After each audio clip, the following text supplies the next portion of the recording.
নমস্কাৰ বন্ধুসকল, মই দেৱজিৎ শৰ্মাই পুনৰবাৰ আপোনালোকক DS global farms and traders চেনেললৈ স্বাগতম জনাইছোঁ।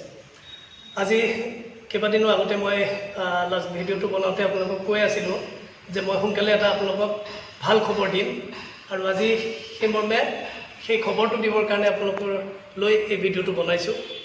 ভিডিঅ'টোত মই খবৰটো দিয়াৰ আগতে মোৰ যিসকল নতুন ভিউৱাৰ্ছ তেখেতসকলক অনুৰোধ জনাওঁ যে মোৰ চেনেলটো যাতে ছাবস্ক্ৰাইব কৰে, আৰু যিসকল পুৰণা তথা নতুনকৈ ছাবস্ক্ৰাইব কৰা ভিউৱাৰ্ছ আছে তেখেতসকলক অনুৰোধ জনাইছোঁ যাতে মোৰ যদি ভিডিঅ'টো ভাল পায় আপোনালোকে লাইক আৰু শ্বেয়াৰ কৰিব। তে আহোঁ আজি টপিকটোলৈ। যে আপোনালোকে সকলোৱে জানে যে অলপ দিন মই ভিডিঅ' দিয়া নাছিলোঁ, আৰু লাষ্ট ভিডিঅ'টো দিওঁতে আপোনালোকক কৈছিলোঁ যে মই এটা কামত ব্যস্ত হৈ আছোঁ। কামটো আচলতে আন একো নাছিল, মই এটা ট্ৰেইনিঙত পাৰ্টিচিপেট কৰিছিলোঁ, এটা ট্ৰেইনিং লৈ আছিলোঁ। ট্ৰেইনিংটো হৈছে সকলোৱে জানে যে CIRG central institute for research on goat, যিটো ভাৰত চৰকাৰৰ এটা ইনষ্টিটিউট, যিটো অকল ভাৰততেই নহয় সমগ্ৰ এছিয়াৰ ভিতৰতে ছাগলী গটৰ ওপৰত ৰিচাৰ্চ কৰা এটা ডাঙৰ ইনষ্টিটিউট। তাত মই এটা ট্ৰেইনিঙত অংশগ্ৰহণ কৰিছিলোঁ। 5 দিনীয়া এটা ট্ৰেইনিং, যোৱা 24 আগষ্টৰ পৰা 28 আগষ্টলৈকে ট্ৰেইনিংটো আছিলে। আৰু আপোনালোকক জনাবলৈ পাই মই অত্যন্ত সুখী যে এই ট্ৰেইনিংটোত অসমৰ পৰা তথা নৰ্থ ইষ্টৰ পৰা বুলি ক'লেও ভুল নহয় যে অকল ময়ে চিলেকশ্যন পাইছিলোঁ, আৰু মই সেই ট্ৰেইনিঙত অংশগ্ৰহণ কৰিবলৈ পাইছিলোঁ। আৰু আজি যথেষ্ট মই এক্সাইটেড যে সেই ট্ৰেইনিংটোৰ ফলাফল বা চাৰ্টিফিকেটখন মোৰ হাতলৈ আহিল, আৰু সেয়ে আজি আপোনালোকক মই ভিডিঅ'ৰ জৰিয়তে অৱগত কৰিব ওলাইছোঁ।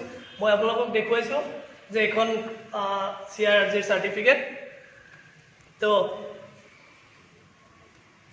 পাইছোঁ, আজি মই মোৰ হাতলৈ আহিল। সেয়ে মই এক্সাইটমেণ্ট ৰাখিব নোৱাৰি সকলোতকৈ আগতে আপোনালোকক মোৰ ভিউৱাৰ্ছসকলক খবৰটো দিবৰ কাৰণে ভিডিঅ'টো বনালোঁ। আপোনালোকে সকলোৱে জানে যে যোৱা 9 তাৰিখৰ পৰা নগাঁও জিলাত এটা ছাগলী পালনৰ ওপৰত প্ৰশিক্ষণ চলি আছে, যিটোত মই অৰ্গেনাইজ কৰি ইয়াতে ৰুচিটত আমি সেই প্ৰশিক্ষণটো প্ৰদান কৰি আছোঁ। আজি প্ৰশিক্ষণৰ মাজতে মোৰ এই চাৰ্টিফিকেটখন আহিল, আৰু সেয়ে মই যথেষ্ট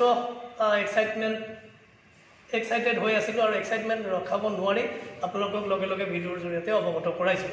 এইখন চাৰ্টিফিকেট মোৰ আহিল, আৰু যে অত্যন্ত সুখী মই যে মই বহু বছৰৰ পৰা চেষ্টা কৰি আছিলোঁ যে মই CIRGত যাতে এটা ট্ৰেইনিং কৰিব পাৰোঁ চাইণ্টিফিক গড ফাৰ্মিঙৰ ওপৰত, আৰু সেই সপোনটো মোৰ পূৰা হ'ল। যোৱা 3 বছৰে চেষ্টা কৰি এইবছৰ মই চিলেকশ্যন পালোঁ আৰু ট্ৰেইনিংটো কমপ্লিট কৰিলোঁ।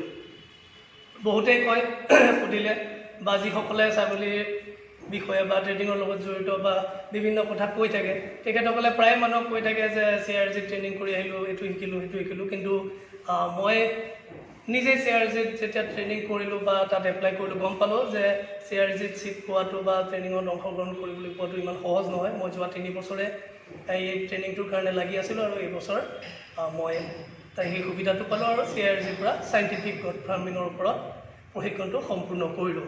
তো এই প্ৰশিক্ষণটোত যথেষ্ট কথা শিকিব পাৰিলোঁ। বহুকেইজন বৈজ্ঞানিকৰ পৰা মই চাইণ্টিষ্টৰ পৰা বহুখিনি কথা জানিলোঁ, আৰু যিখিনি পৰৱৰ্তী সময়ত মোৰ ভিডিঅ'ত বা মই ছাগলী পালনৰ লগত সেইখিনি এপ্লাই কৰিম, আৰু আপোনালোককো সেই বিষয়ে অৱগত কৰাই থাকিম।